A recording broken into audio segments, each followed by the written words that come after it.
Bien, je recommence donc après une nouvelle interruption et un nouveau déplacement d'un amphithéâtre à l'autre.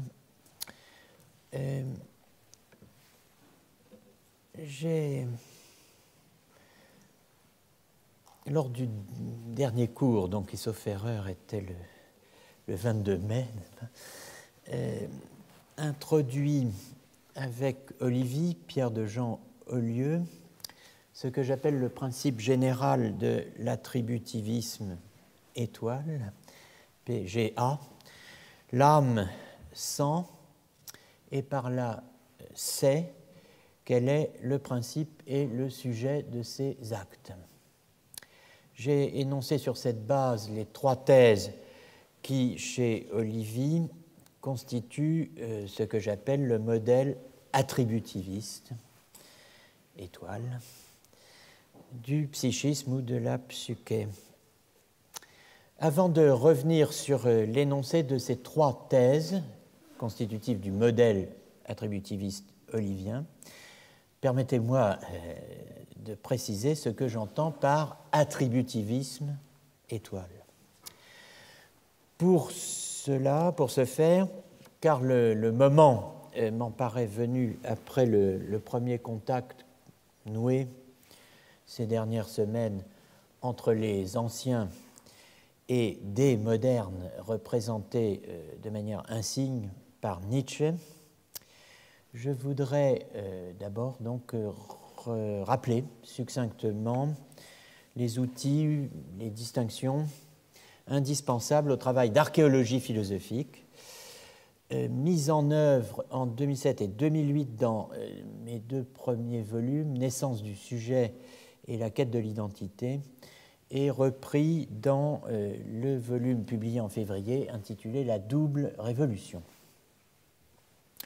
Je me contente évidemment ici d'un survol, d'un premier survol. L'approfondissement viendra lors des prochains cours, cette année pour les quelques séances qui restent, et l'année prochaine. Deux outils.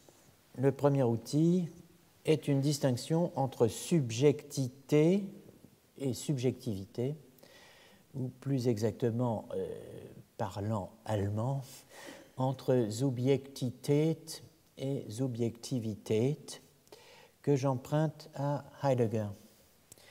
Et le second outil est une distinction entre Attribute Theory et ce que, autrement dit théorie de l'attribut, et ce que j'appelle attributivisme étoile.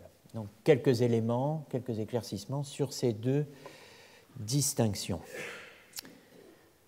Alors, par subjectivité, Heidegger désigne le fait d'être sujet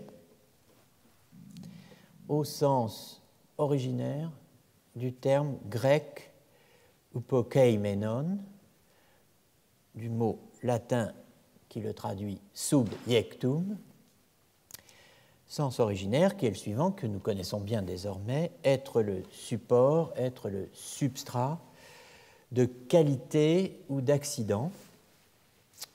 Autrement dit, puisque c'en est la définition, une des deux définitions, porter en sous-main, être substrat, être support de qualité ou d'accident. Autrement dit, dis-je, être une substance, un constituant existant par lui-même, stable et permanent de la réalité physique. Donc rien de psychique originairement dans ce que Heidegger appelle subjectivité, à savoir ce qui caractérise et définit l'upokeimenon ou le subjectum en tant que tel. Subjektivität, subjectivité, terme qui, on l'a vu au début de ce cours, au début de l'année, a été introduit en allemand pour subjectivité par Kant et en français pour subjectivité par les premiers kantiens francophones, dont celui sur lequel j'avais attiré votre attention au début de l'année, Charles de Villers ou Charles de Villers, Donc subjectivité, subjectivité, désigne tout simplement l'application du schème de la subjectivité, qui est un schème physique, donc de portance, à l'esprit.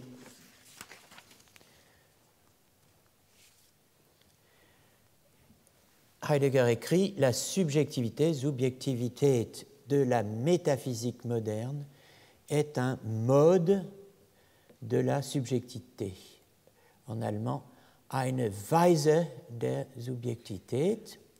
C'est une affirmation récurrente chez Heidegger que vous trouvez notamment dans ce texte I don't believe it. C'est pas possible, mon mot de passe.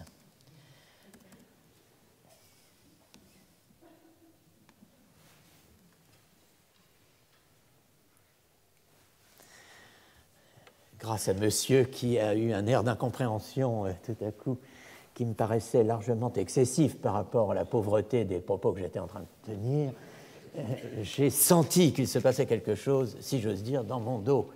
Et voilà, c'était une fois de plus une demande d'identification. Your ID, please. Ah, c'est le D-Day, je sais, mais enfin quand même.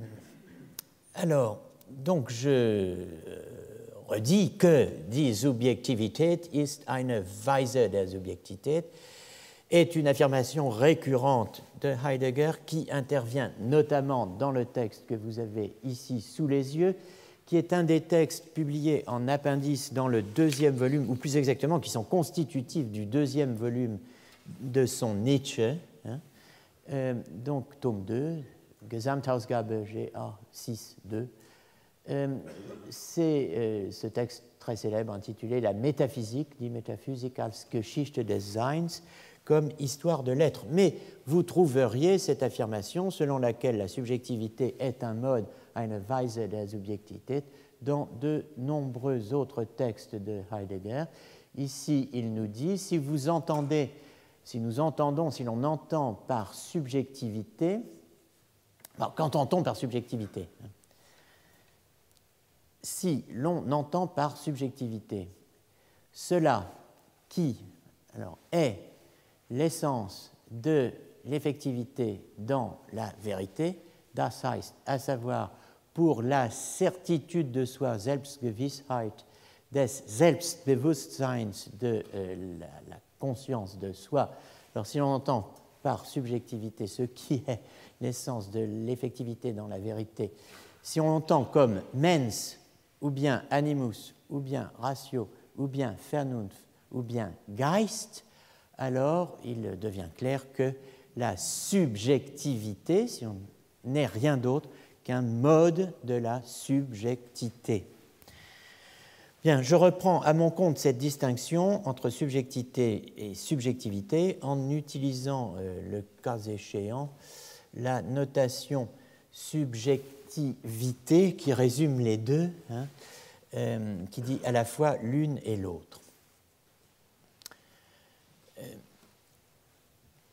Comme je l'ai dit, annoncé dans la leçon inaugurale, je remets en revanche en question la thèse selon la thèse que sert chez Heidegger cette distinction entre subjectivité et subjectivité, à savoir que c'est avec Descartes et Descartes seulement que pour la première fois, subjectum, sujet, et ego, je, moi, subjectivité, Subjektivität, et égoïté, Ichheit, ont acquis une signification identique. Cela, c'est ce que vous avez au tableau, la thèse de Heidegger, à laquelle je ne souscris pas, bien qu'on puisse y souscrire en partie. C'est sur le pour la première fois, évidemment, que tout se joue. Donc, le passage de la subjectivité à la subjectivité, dit Heidegger, qui signe l'entrée dans la modernité, se laisse penser à partir de Descartes, dit-il, comme le moment où l'ego, devenu le sujet insigne, ausgezeichnet, acquiert le statut d'étant le plus véritable. Donc, et je redis donc, c'est avec Descartes que pour la première fois, subjectum et ego, subjectivité et égoïté, ont acquis une signification identique. La thèse archéologique la plus générale que je défends et ai entrepris d'examiner ici avec vous est que la naissance du sujet est fondamentalement marquée, c'est-à-dire aussi structurellement définie par la rencontre de la subjectivité, de la subjectivité, avec ce que j'appelle l'attributivisme étoile et d'abord l'attribute theory ou théorie de l'attribut.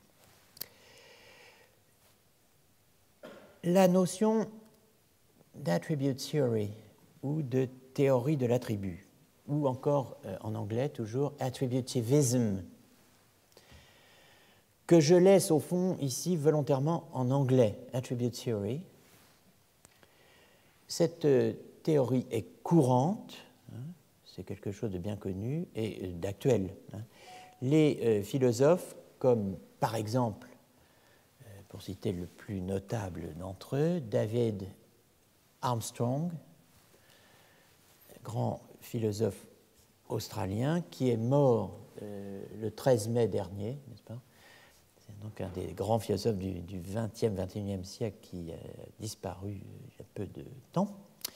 Donc David Armstrong discute cette théorie dans un des classiques du genre, si j'ose dire, qui s'intitule A Materialist Theory of the Mind, une théorie matérialiste de l'esprit. C'est notamment dans ce texte que Armstrong discute cette théorie dite attribute theory, mais aussi certains interprètes tout à fait autorisés de la psychologie d'Aristote, comme Jonathan Barnes, appelle attribute theory donc toute doctrine, toute théorie faisant de l'âme, de l'esprit ou de l'intellect une propriété ou une disposition du corps. En anglais, some sort of dispositional property of the body or the organism. Et pour une raison qui m'échappe et qui n'a pas trait à la demande d'un mot de passe, il manque organism à la fin de la première citation, some sort of dispositional property of the body or the organism.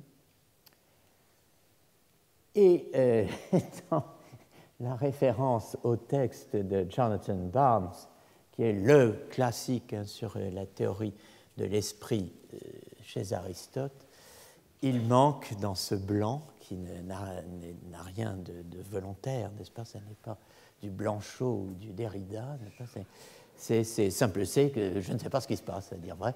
Aristotle's concept of mind. Il manque rien de moins que l'expression concept de l'esprit. Ici, Aristotle's concept of mind, et ici, il manquait organisme. Bon, enfin, en tout cas, voilà ce qu'est la théorie dite théorie de l'attribut ou attribute theory ou attributivism.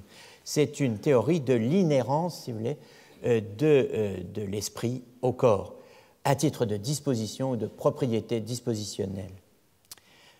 Donc un réductivisme assez radical.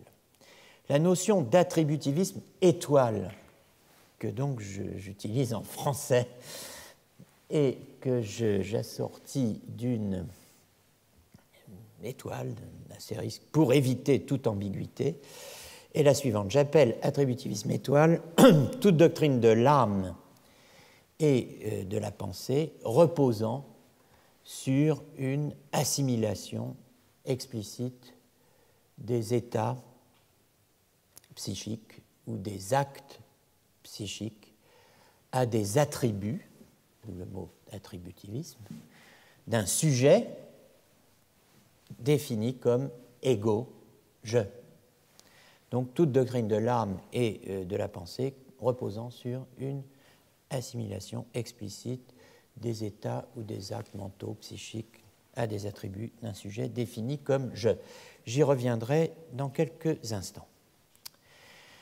Bien, si vous avez en tête donc subjectivité et attributivisme étoile, je pense que vous êtes à même, sur cette base, d'entendre ce que je veux dire quand je soutiens qu'on peut résumer le premier objectif de l'archéologie du sujet agent de la pensée et de l'action comme étant constitué par le fait de retracer l'histoire de la rencontre entre ces deux éléments, ces deux concepts, ces deux systèmes de notions et de distinctions articulés autour des notions de subjectivité et attributivisme étoile.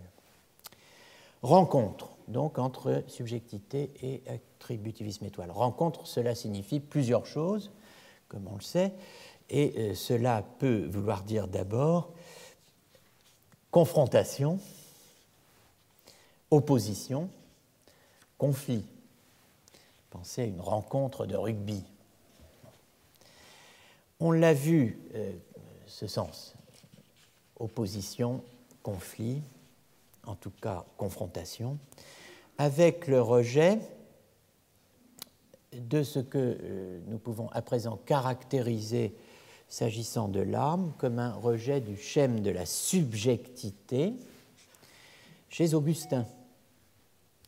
Nous avons vu ça au début de l'année, le refus augustinien de faire de l'âme, en tant qu'image et vestige de la Trinité,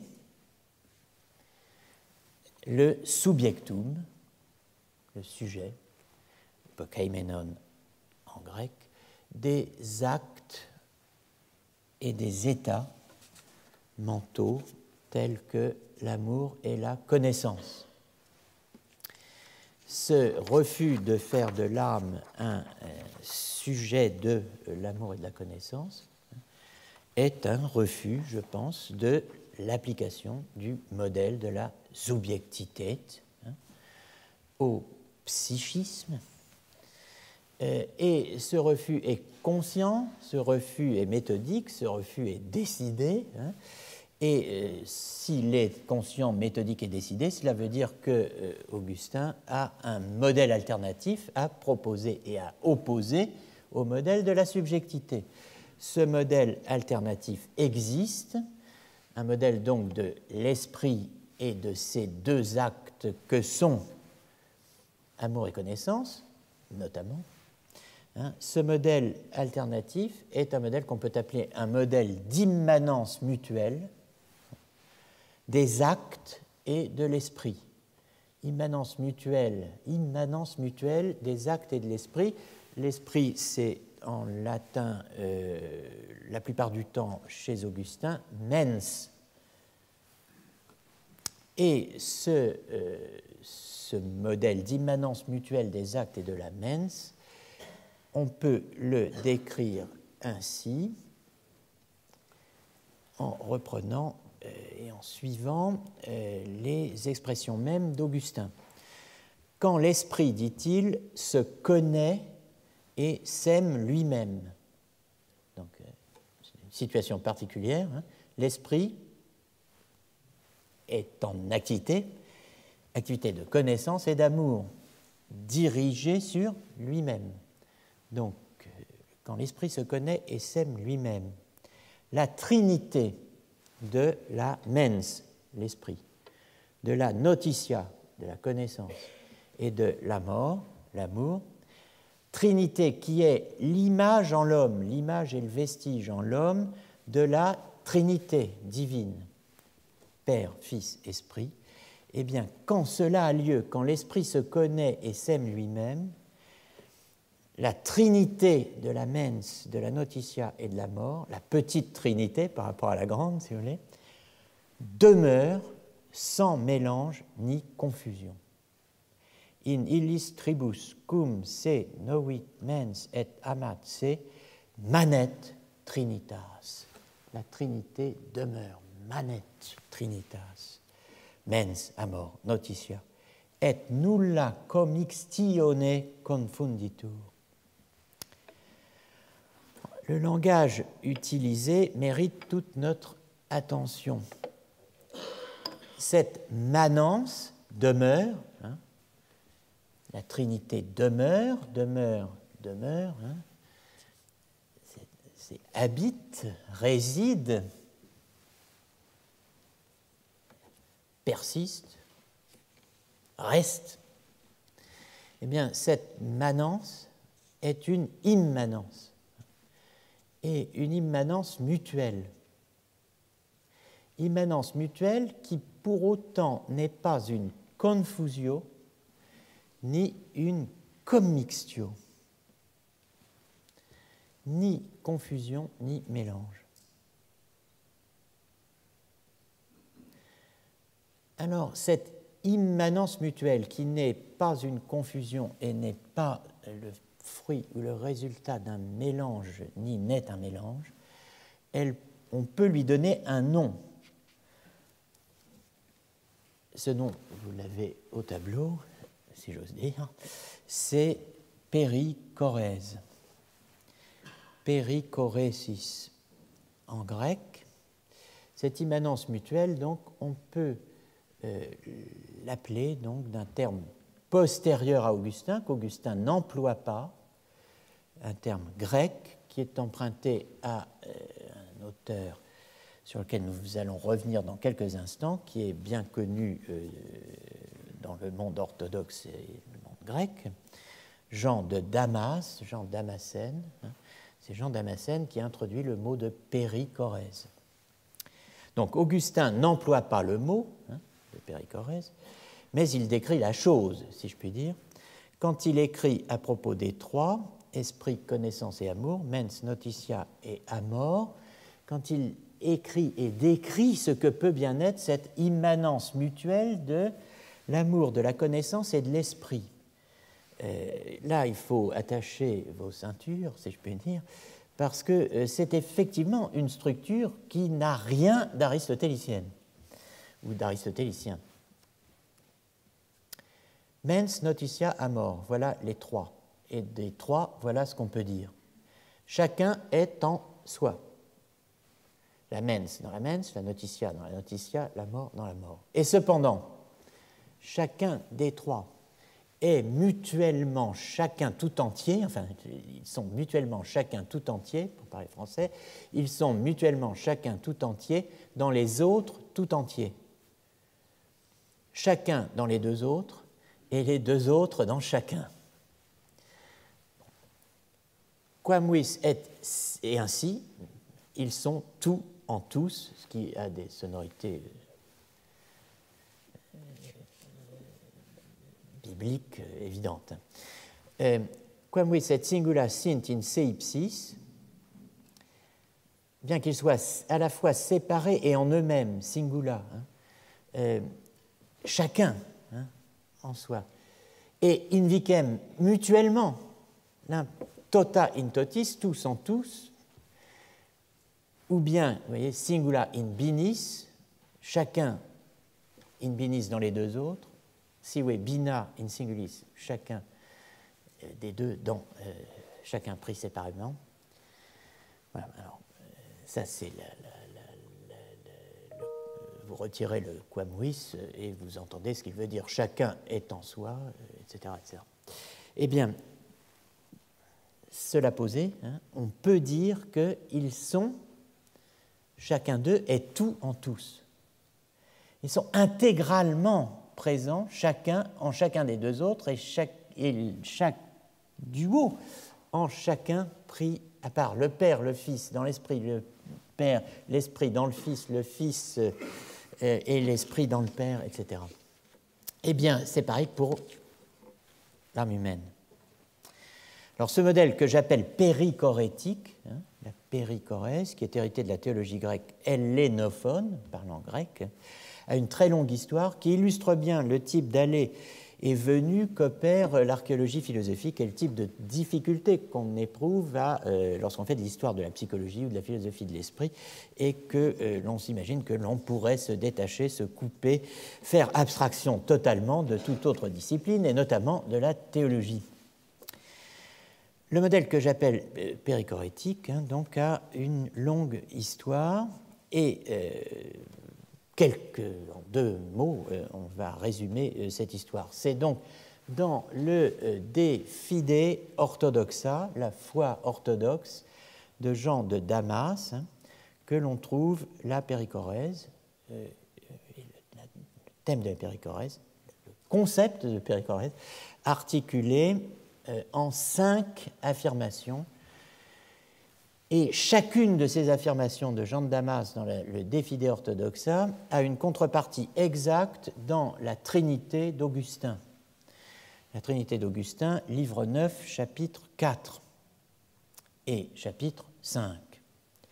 Sans que, bien évidemment, aucune relation directe n'existe entre Augustin et Jean de Damas, entre ces 2 auteurs que tout sépare, dans le temps comme dans l'espace.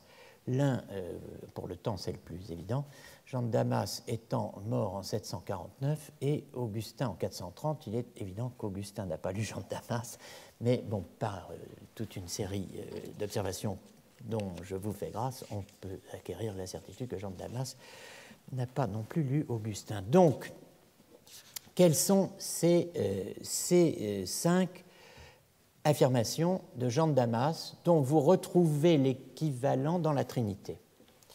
Alors, le Père, le Fils et l'Esprit sont unis sans confusion. Bon, ça, on l'a vu, nulla commissione confunditur chez Augustin, il y a quelques instants, sans mélange ni confusion, disait Augustin. Donc, nous retrouvons cette expression chez Jean de Damas. Le Père, le Fils et l'Esprit sont unis sans confusion. Ils sont contenus les uns dans les autres. Ils ont en eux et ils ont entre eux. Vous voyez comme c'est passionnant du point de vue d'une théorie des relations, puisque en eux, ça serait monadique, entre eux, ça serait dyadique. Non.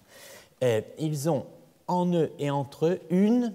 Alors vous avez le mot français traduit du latin qui traduit en latin le mot perichoresis. Et c'est le mot circum incession en français, circum incession. En latin, vous retirez un N et vous obtenez circum incessio, une circumincession.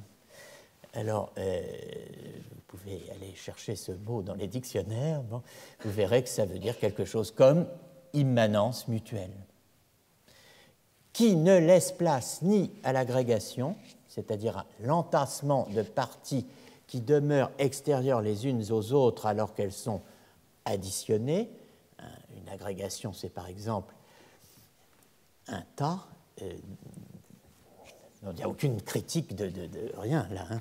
C'est un tas de, par exemple, une agrégation de pierres, n'est-ce pas? Vous avez un tas de pierres, c'est un agrégat de pierres. Bon.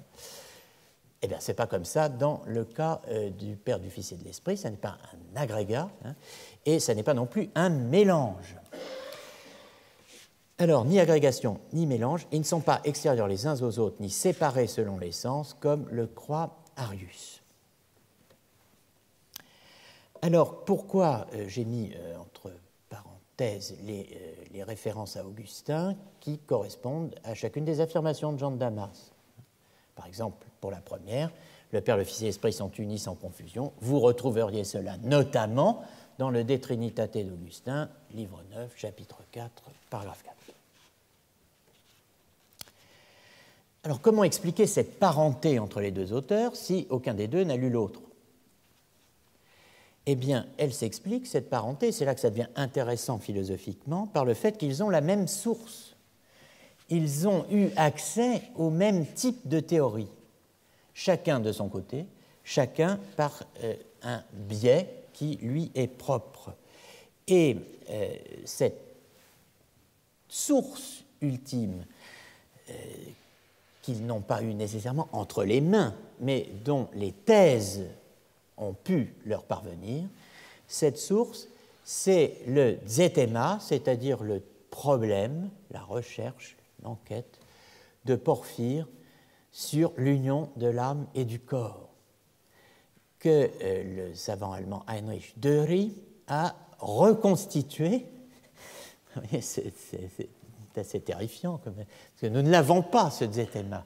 Il est reconstitué de nos jours par un savant allemand sur la base d'un autre texte qui le citait abondamment, qui n'est autre que le De Natura Hominis, à savoir le traité sur la nature de l'homme de Némésius d'Émèse, un évêque syrien mort vers 420, que les médiévaux confondaient eux-mêmes avec Grégoire de Nice, ce qui fait que quand vous tirez le fil, assez rapidement vous avez l'impression que la migraine est proche, mais en fait c'est assez simple, hein, un texte perdu qui contient un ensemble de thèses auxquelles deux auteurs ont eu accès séparément, et ce texte perdu, nous avons une idée de son contenu grâce à un troisième texte qui en donnait d'abondants extraits, à savoir le De Natura Hominis de Némésius d'Émèse.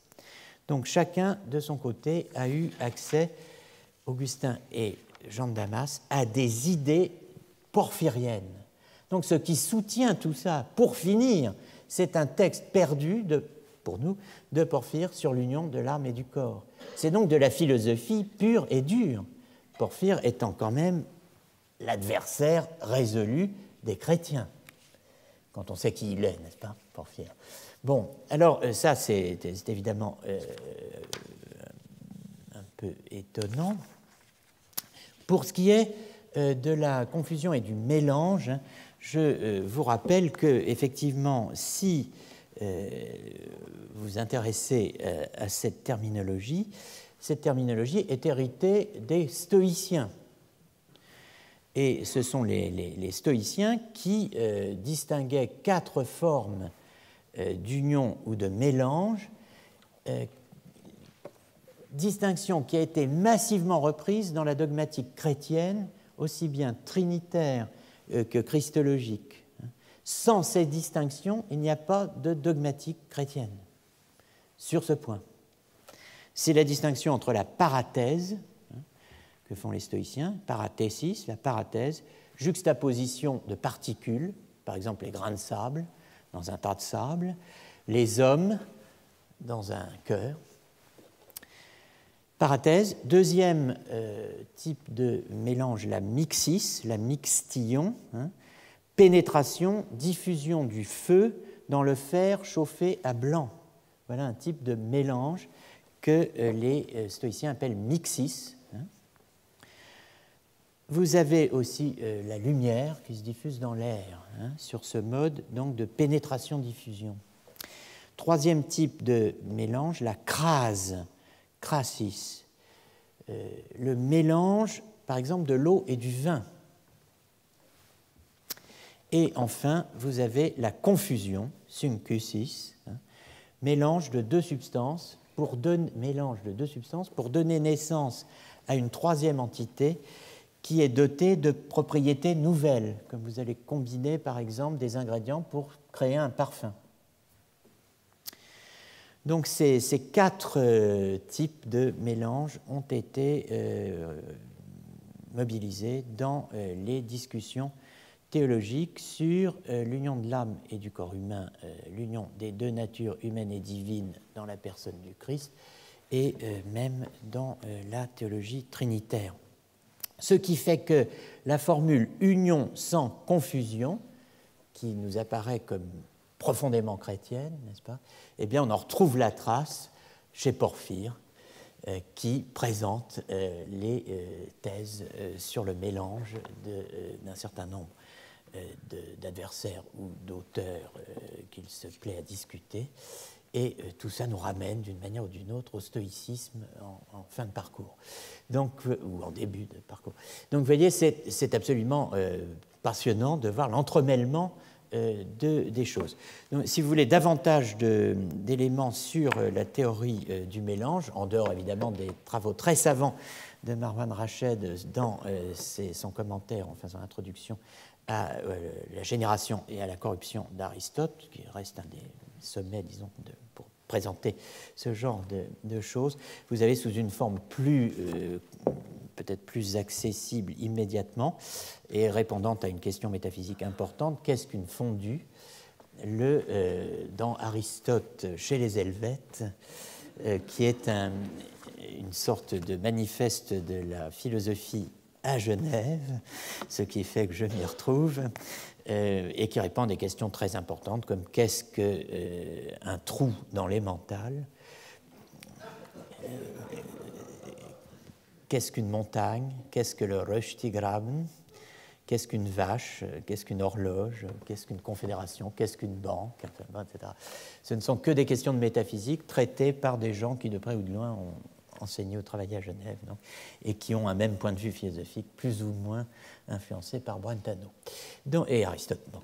Alors, maintenant, donc, je laisse de côté ces considérations sur la péricorèse, mais quand même, je vous rappelle que c'est dans ce cadre, celui de l'immanence mutuelle, qui est donc antisubjectif au sens de la subjectivité et anti-aristotélicien, puisqu'il est porphyrien, qu'Augustin argumente ce que j'ai appelé, après Intica évidemment, la KK-thésis, à savoir, vous vous rappelez sans doute, KAP, si KAP, alors KA, KAP, c'est-à-dire si A c'est que P, alors nécessairement A c'est que P.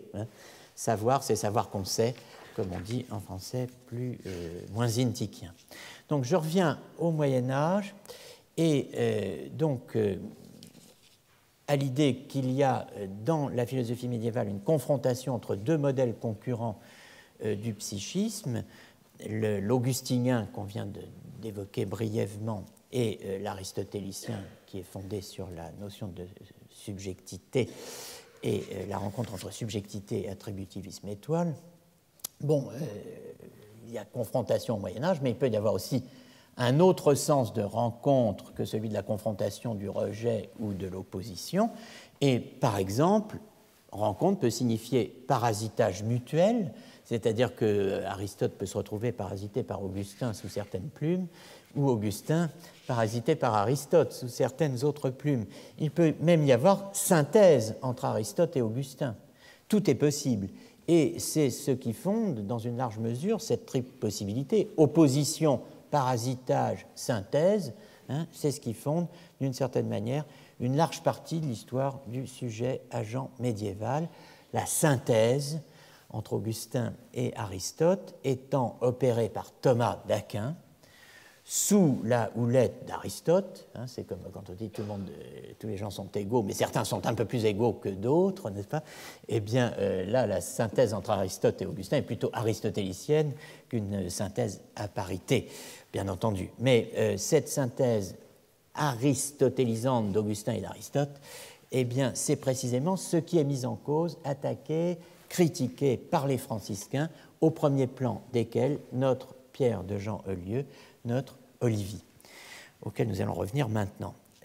Voilà, donc l'histoire du couple subjectivité-subjectivité est un élément majeur de l'histoire du sujet-agent au Moyen-Âge et à l'époque moderne. Cette histoire doit faire l'objet d'analyses fines, mais la notion d'attributivisme étoile elle-même doit être retravaillée, car en fond, on peut en distinguer deux versions. Une version incomplète, faible, et une version complète ou forte. Voici les deux versions. Je note cela, attributivisme étoile, version donc incomplète, VI, il manque un petit quelque chose, et l'autre, attributivisme étoile, version complète, c'est là, ce qui manquait à la précédente figure dans la formulation. Donc, je ne vais pas lire les deux formules puisqu'elles sont équivalentes à un détail près. Je lis la version complète. Toute doctrine de l'âme, de la pensée, de l'intellect ou de l'esprit reposant, voilà ce qu'on appelle attributivisme étoile, reposant sur ou présupposant ou impliquant une assimilation explicite des états ou des actes psychiques, de la psyché, noétiques, du nous, c'est-à-dire de l'intellect, ou manteau, la mens, a des attributs ou des prédicats d'un sujet, ça serait la version faible, définis comme ego, comme je, ça c'est la version complète et forte. Donc tout ce qui fait, disons, de l'âme, de la pensée, de l'intellect ou de l'esprit, tout ce qui tient sur l'âme, la pensée, l'intellect ou l'esprit, un discours qui est fondé sur une assimilation explicite de l'ensemble de nos actes ou états psychiques, mentaux, noétiques, etc., à des attributs ou prédicats d'un sujet défini comme égaux. Alors vous voyez, si j'ai tenu à marquer une version que j'appelle incomplète, une version complète, c'est qu'en fait, l'archéologie du sujet agent de la pensée ne peut pas se contenter de vous parler, de nous montrer une histoire du sujet de la pensée. Elle doit intégrer la rencontre entre le sujet et l'ego, le moi, leur assimilation éventuelle, leur distinction fréquente, leur opposition, ça arrive. Toutes les figures, si diverses et nombreuses soient-elles, de leur mobilisation au sujet et à l'ego au cours de l'histoire des théories de l'âme, de la pensée, ou comme on le verra l'année prochaine, de l'action. Donc l'archéologie du sujet agent doit s'occuper de l'ego et pas seulement du sujet. Et elle doit aussi intégrer l'histoire des relations entre ego, sujet et personne. La personne, de l'Antiquité tardive à nos modernités successives. Donc l'archéologie du sujet, eh bien, en fait, ça les gigogne parce que on dit sujet, mais l'écho répond ego, je, et aussi personne, qu'on a affaire à 3 pour 1. Bon, c'est ce que nous allons commencer à faire, donc en repartant des 3 thèses attributivistes d'Olivier. Nos actes, première thèse, ne sont perçus par nous que comme des prédicats ou des attributs. Voilà ce qui est donc dit à la fin du XIIIe siècle, en termes exprès, bien avant donc Descartes, actus nostri non apprehunduntur a nobis nisi tamquam predicata vel attributa. Ça ne peut pas être plus clair. Deuxième thèse, la perception de mes actes est ordonnée à celle, à une autre perception, que j'ai préalablement de moi-même comme sujet de ces actes. Donc ça, c'est très important. Dans l'ordre, la perception de mes actes est conditionnée par la perception préalable de moi-même comme sujet possible d'acte, voire sujet actuel d'acte. Et de fait, c'est ce qui est dit dans la 3e thèse, dans la perception de mes actes, la perception du sujet lui-même, moi, est première selon l'ordre naturel. Alors, il va falloir s'expliquer sur ce qu'est un ordre naturel en la matière. En tout cas, il nous faut faire l'archéologie de ce complexe de thèses. Il nous faut analyser les complexes de questions et de réponses où ces thèses s'inscrivent. Il nous faut aussi faire l'archéologie des thèses auxquelles ces thèses-là s'opposent. Il nous faut faire l'archéologie des thèses qu'on oppose à ces thèses-là, en réponse à elles. Donc il nous faut élargir progressivement notre propos pour mettre en place les conditions du long voyage, n'est-ce pas, de déconstruction de la déconstruction auquel je vous invitais à la fin de la leçon inaugurale du 13 février. Dans l'immédiat, puisqu'il s'agit d'un voyage, je vous demande de fixer l'horizon et de retenir comme horizon, en sachant qu'il est mobile comme tout horizon, la formule qui fait le lien entre 3 éléments. La formule de Kant qui fait le lien entre 3 éléments. Quels éléments? Premier élément, le modèle attributiviste, étoile, d'Olivien. Donc ce modèle attributiviste qu'on vient de caractériser sommairement. Deuxième élément que la formule de Kant que nous allons lire à l'horizon permet de lier au précédent, à savoir au modèle attributiviste olivien, c'est précisément la critique kantienne de la psychologie rationnelle. Donc il y a une formule de Kant qui va nous permettre de faire un lien entre Olivi et une thèse fondamentale de Kant critiquant la psychologie rationnelle de son temps, à lui. Et troisièmement, troisième élément que cette formule kantienne va nous permettre de lier aux deux précédents, ce autour de quoi nous avons tourné pas mal depuis quelques séances, à savoir la critique nietzschéenne des postulats logico-métaphysiques qui, selon Nietzsche, entretiennent ces postulats la fiction du moi, la fiction du moi, comme substance-sujet, cause de ses propres pensées. Donc la critique nietzschéenne des postulats logico-métaphysiques entretenant la fiction du moi comme substance-sujet, cause de ses pensées. Il y a donc une formule kantienne qui nous permet de tout poser en même temps problématiquement. Quelle est cette formule? Quel est ce texte? C'est le texte célèbre, bien connu, où Kant définit, met en place le fondement de la psychologie rationnelle. Entendez donc la psychologie exposée dans les textes de l'école de Leibniz et de Wolff, ce qu'on appelle la psychologie leibniziano-wolffienne. Et si on parlait de métaphysique, c'est ce qu'on appellerait la Schulmetaphysik, la métaphysique scolaire.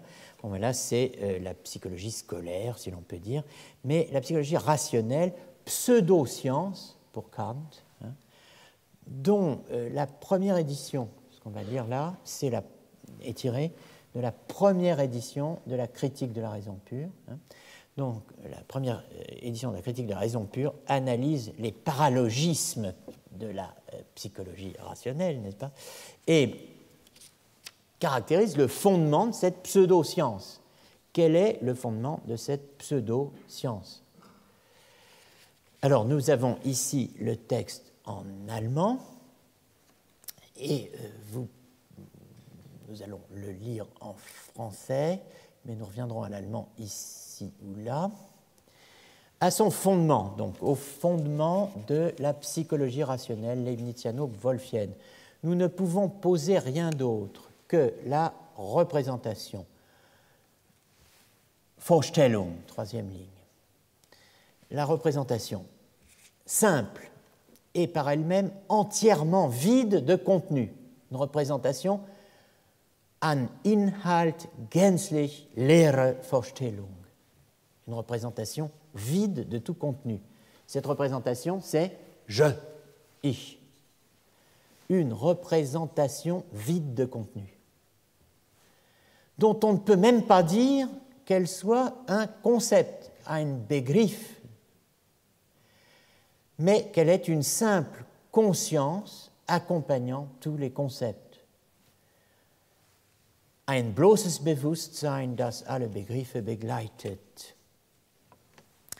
Et là, le célèbre passage, par ce je, ou cet il, ou ce cela, entre parenthèses, la chose qui pense, rien d'autre n'est représenté qu'un sujet transcendantal des pensées égale X,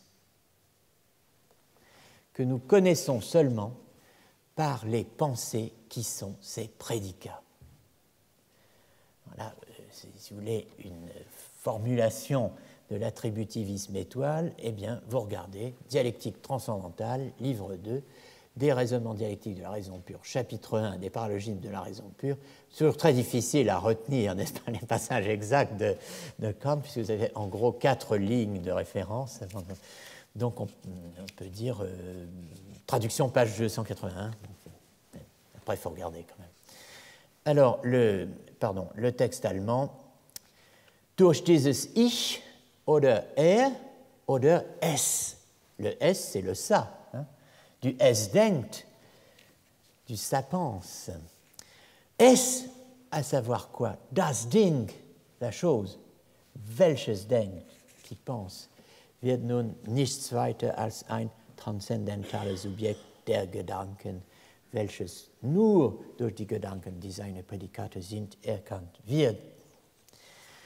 Alors, je égale il égale cela égale es égale la chose qui pense, hein, c'est, puisque tout ça revient au même, puisque tout ça égale x, à savoir un indéterminé, une variable vide, hein, par excellence, hein, eh bien ce je égale il égale cela égale la chose qui pense, c'est la version kantienne de l'équation dont nous sommes partis avec Nietzsche. Einer égale einer, quelqu'un qui pense, hein, traduit en français par un sujet, rappelez, traduit en anglais par Helen Zimmern par agency, et que l'on peut rendre aussi par je, et voire le mettre entre parenthèses, puisque pour Nietzsche, je, c'est une fiction. Hein. Bon, ce sujet égale X pour Kant, qui est indéterminé en soi, mais qui est déterminé par ses pensées, comme un sujet l'est par ses prédicats, un sujet logique déterminé par ses prédicats, ou une substance physique par ses attributs. Substance, sujet, sujet, substance. Hein. Eh bien, ce sujet égale X, qui est entièrement unbestimmt en lui-même, hein, il est distinct du sujet olivien, du sujet selon Olivi. Parce que précisément, le sujet olivien, parce qu'il est le sujet de ses actes, est connu avant ses actes et il est connu par une intuition. Vous voyez, c'est tout le contraire. Pour Kant, le je, qui est un x, une variable vide, n'est connu que quand il est déterminé par les prédicats qui sont ses attributs, qui sont ses pensées. Ici, c'est tout l'inverse. Alors, c'est tout l'inverse.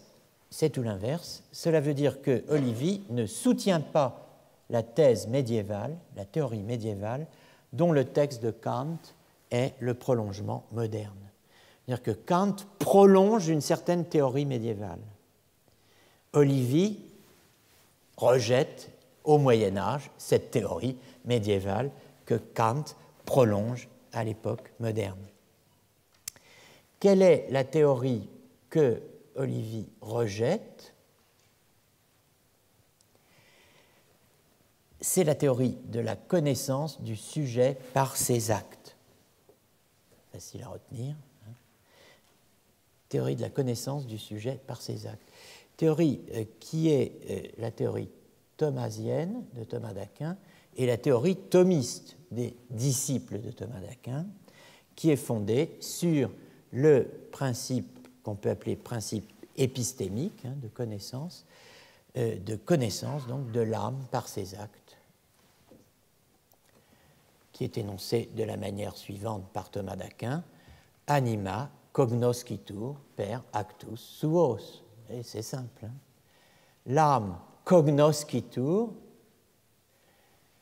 per actus suos est connue, se connaît, toujours cette alliance de l'activité, de la passivité qu'il y a dans une forme réfléchie qui est implicitement contenue dans le passif latin. Hein.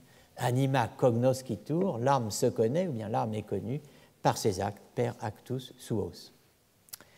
Donc ça, c'est le principe de la connaissance de l'âme par ses actes. C'est un principe thomiste, thomasien, c'est un principe évidemment qui se veut et est aristotélicien.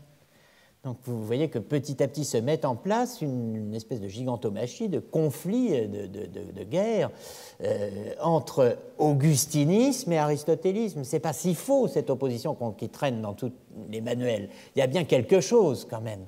Eh bien, ce quelque chose, c'est par exemple cela, la thèse sur laquelle l'âme se connaît par ses actes.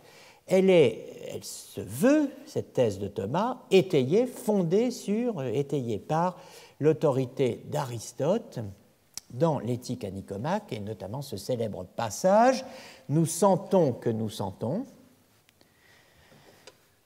nous intelligeons que nous intelligeons, et parce que nous sentons, nous intelligeons que nous sommes. » Bon, on pourrait passer 1 an sur ce texte. Hein. Eh bien, vous me direz, ça serait bien long, mais ça serait quand même moins long que ce que les philosophes ont consacré comme temps à la lecture de ce texte, à savoir plusieurs siècles, n'est-ce pas ? Mais bon, nous n'avons ni 1 an, ni plusieurs siècles. Tout ce que nous pouvons dire, c'est que cette thèse d'Aristote, sur laquelle je reviendrai quand même, hein, est, en tout état de cause, cette thèse d'Aristote que rejette Livy. Eh bien, cette thèse, elle est liée à une thèse fondamentale, donc,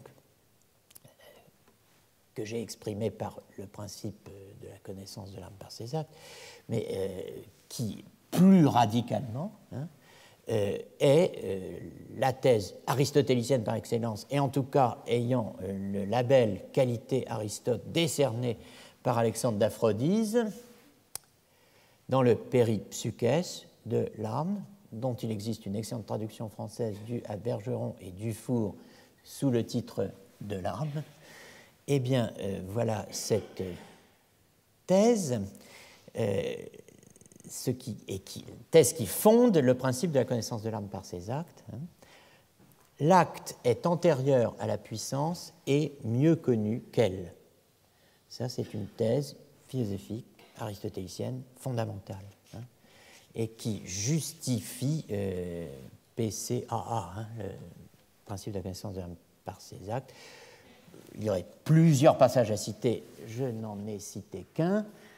Page 117 donc, de la traduction Bergeron et Dufour, étant donné que les activités qui dérivent des puissances, alors entendez par puissance powers en anglais, hein, des pouvoirs de l'âme, sont plus manifestes que les puissances qui les produisent.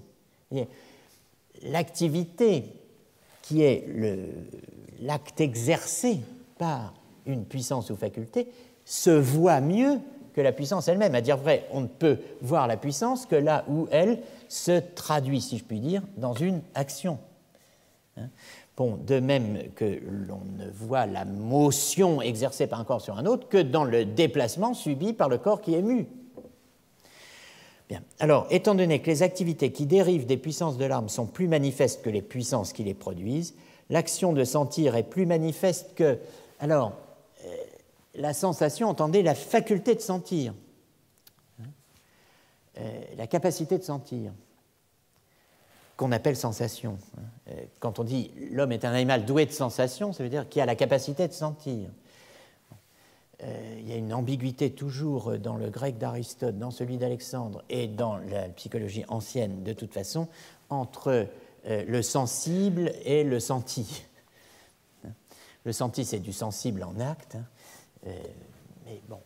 Alors, l'action de sentir est plus manifeste que la capacité de sentir, on comprend mieux avec l'action de se nourrir, qui est plus manifeste que la puissance nutritive.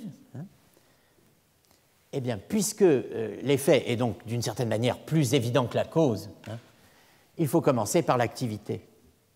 Quand vous construisez un discours sur l'âme, regardez d'abord ce qu'elle fait, avant de savoir ce qu'elle est. Car, outre qu'elle est plus connue, l'activité est logiquement antérieure à la puissance dont elle provient. Donc voilà, ça c'est un principe qui est tout à fait caractéristique de l'aristotélisme. Thomas d'Aquin, dans le De Veritate, question 10, article 8, hein, tient un raisonnement qu'on peut résumer de la manière suivante. un individu, vous, moi, appelons-le X, ne perçoit qu'il a une âme. Un individu, vous, moi, appelons-le X, ne perçoit qu'il vit. Un individu, vous, moi, appelons-le X, ne perçoit qu'il est. Donc, qu'il a une âme, qu'il vit, qu'il est, que dans la mesure stricte où il perçoit qu'il sent, qu'il pense, qu'il exerce les diverses activités ou opérations de la vie, autrement dit, agit. C'est le... Et Thomas d'Aquin en appelle précisément sur ce point au témoignage d'Aristote dans le livre 9 des Éthiques, c'est-à-dire l'Éthique à Nicomaque, livre 9, Quantum igitur ad actualem cognitionem, qua aliquis se in actu considerat animam habere, etc., etc. Traduction française. Quant à la connaissance actuelle qui a lieu en ce moment, par laquelle quelqu'un se considère en acte comme ayant une âme, je dis que l'âme est connue par ses actes. En effet, quelqu'un perçoit qu'il a une âme, qu'il vit et qu'il est, du fait que, de cela que, il se perçoit sentir et penser et exercer d'autres opérations vitales de cette sorte. De là vient que le philosophe dit au 9e livre des Éthiques, nous sentons que nous sentons et nous pensons que nous pensons. Et parce que nous le sentons, nous pensons que nous sommes. Nous le sentons. Nous sentons que nous sentons et nous, puisque nous sentons cela, nous pensons que nous sommes. Il y a une sorte de concentré, condensé. Alors, je vais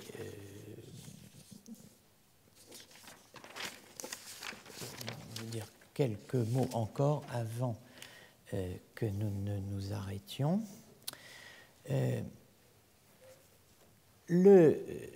Sur la situation d'Olivi par rapport à ce qu'on vient de dire. Le sujet olivien n'est pas le sujet transcendantal de Kant et il n'est pas le sujet thomasien ou thomiste.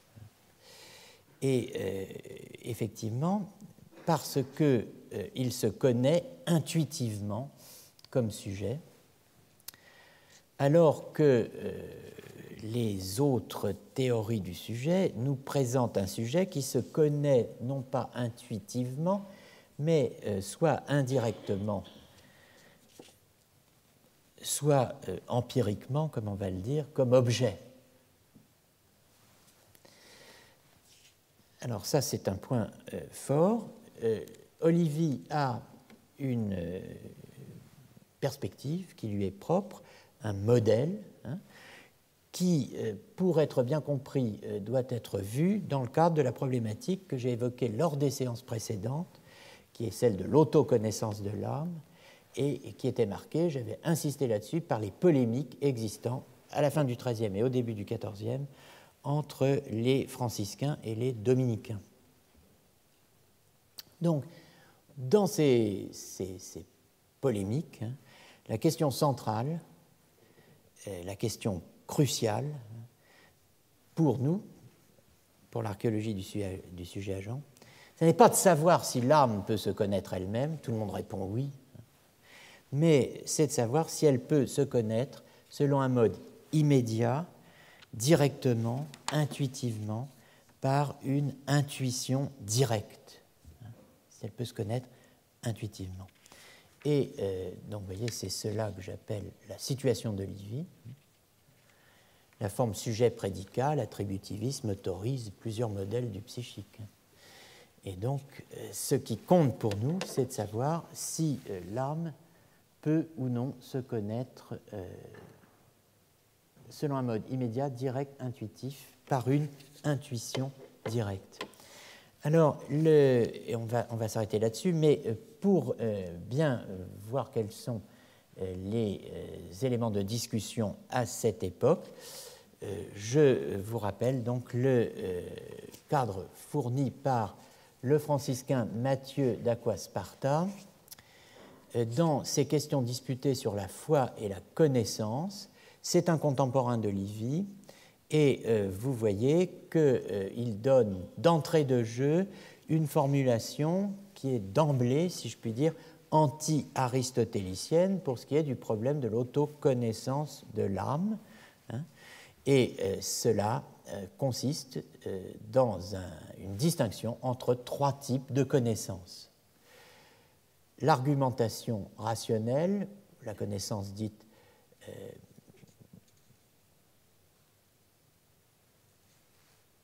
rationnelle, oui c'est le mot, la vision directe,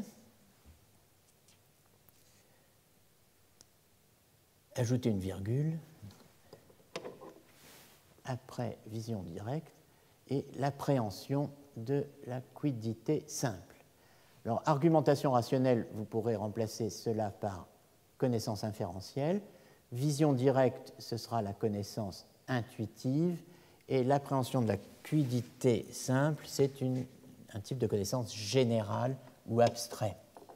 Donc, il y a trois modes de connaissance. Il faut dire, dit-il, Matthieu, que quelque chose est dit être connu de trois façons, ou que c'est de trois façons qu'il peut y avoir connaissance de quelque chose. Praenotandum est quod tripliciter dicitur aliquid cognosci, ou el tripliciter de aliquo potes cognito haberi. Donc par le raisonnement inférentiel, par ce qu'il appelle deuxièmement l'inspection directe, on verra cela plus en détail, et enfin, troisièmement, par la connaissance de la quiddité, et je glose, évidemment, ce n'est pas lui qui dit ça, de la Wahrheit ou de la Sachheit, la choséité ou l'essence, au sens heideggerien du terme. Donc il y a trois modes de connaissance, inférentiel, intuitif, général abstrait. Et ces trois modes de connaissance, qui valent pour toute espèce de connaissance, valent aussi pour deux problème qui nous intéresse ici, l'autoconnaissance de l'âme, et d'autre part, la reconnaissance d'autrui, de l'autre moi-même, et donc de la connaissance des autres esprits. Comment passe-t-on de l'autoconnaissance de soi à la reconnaissance qu'il y a d'autres soi-même? Voilà les questions que nous évoquerons donc la semaine prochaine, puisque, assez curieusement, il n'y a pas de pause la semaine prochaine. Nous pouvons enchaîner inférentiellement pour une vision directe et une connaissance générale abstraite, 2 séances de suite. C'est quand même un plaisir. À la semaine prochaine, donc.